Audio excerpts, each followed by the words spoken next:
Muggsy Bogues is a retired player from the NBA, and he's the current head coach of the United Faith Christian Academy's boys basketball team. Muggsy has an important distinction in history. He's the shortest player to ever play in the NBA. He came in at a whopping 5 foot 3 inches tall. Think about that. Amongst the giants in the NBA, where 7 foot is common.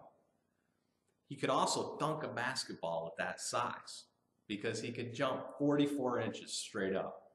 That's 3 foot 8 inches tall.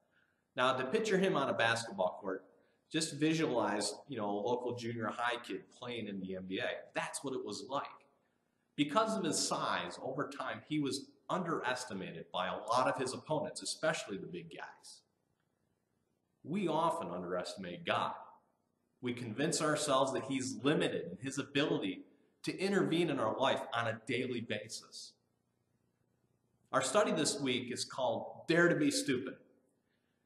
It deals with the Babylonians thinking God was limited in his ability to confront their sin. Take a few minutes now as a group and discuss the attitudes, actions, and thoughts we may have that say God is limited.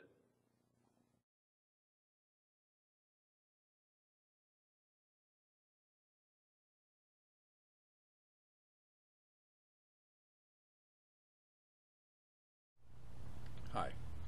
Our theme for this session is Dare to be Stupid. And this chapter really has to do with people who shake their fist at God's will, full knowing what God has called them to do or want them to do or commanded them to do. The person involved in our chapter, the main character in our chapter, is a man named Nimrod. Genesis chapter 10 tells us that Nimrod was a mighty hunter before the Lord. And people used to say, I want to be like Nimrod. He was a great fighter, a great hunter, an arrogant leader, a very strong personality, and people followed him. Well, God had told people, after Noah landed the ark and his sons started raising families, God told them to be fruitful and multiply and spread out and fill the earth. Well, Nimrod didn't want to do that. And so he gathered the people of the earth around him and got them to follow him instead of God. And they went to the plains of Shinar and built the city and the Tower of Babel that you will read about in this particular chapter. The issue with Nimrod was pride. And here's what I'd like to say to you today as you think about daring to be stupid and shaking your fist at God. Pride is an obstacle in relating to God. Scripture says in James chapter 4 verse 6 that God is opposed to the proud but gives grace to the humble. You see, pride is self-absorbing. It captivates our attention and causes us to build all of our relationships, including our relationship with God, around what we want. We become self-absorbed and really isolated, because prideful people who are not living out God's will for their lives isolate themselves while they alienate other people. They alienate other people by using them, and when they're used up, they discard them. And they just move on to the next person. So they draw people to them, use them, alienate them. Prideful people are very rarely thankful.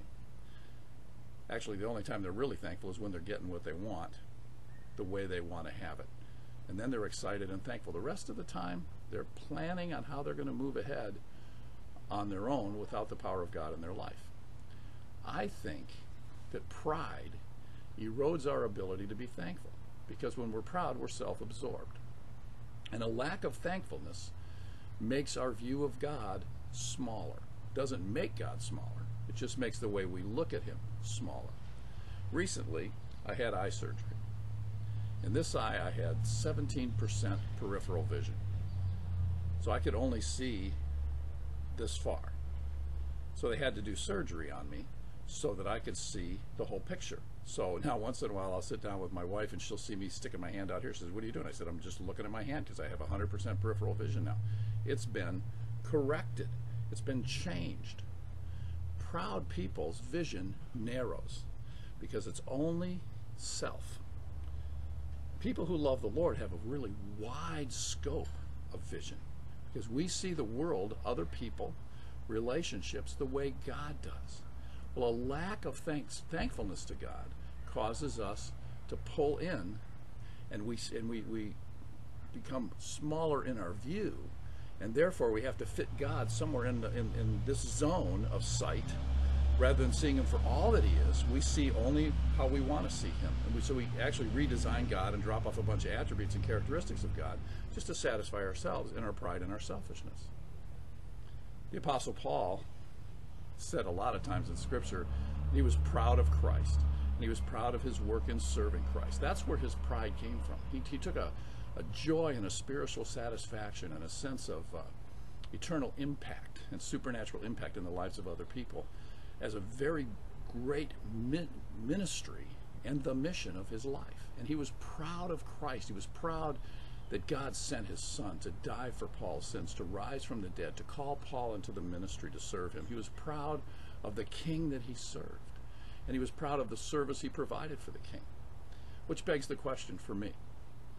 If I'm being prideful in my life, then I'm proud of what I accomplish and what I do, as opposed to being proud of what I do for Christ. I'm proud of what I do for myself, or what I accomplish, or what I own, or what I have.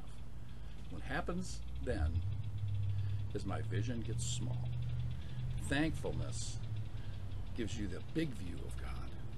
Thankfulness helps you have a joy and a sense of spiritual, supernatural satisfaction as you serve God. Thankfulness gives you the right kind of pride in serving the King, Jesus, because you're proud of him. You're proud to belong to him. You're proud of who he is, what he's done, and what he will do, and what he's doing today in your life. Colossians chapter 3, verse 17 says this, "Whatever you do in word or deed, do it all to the glory of Jesus, giving thanks to God the Father through him."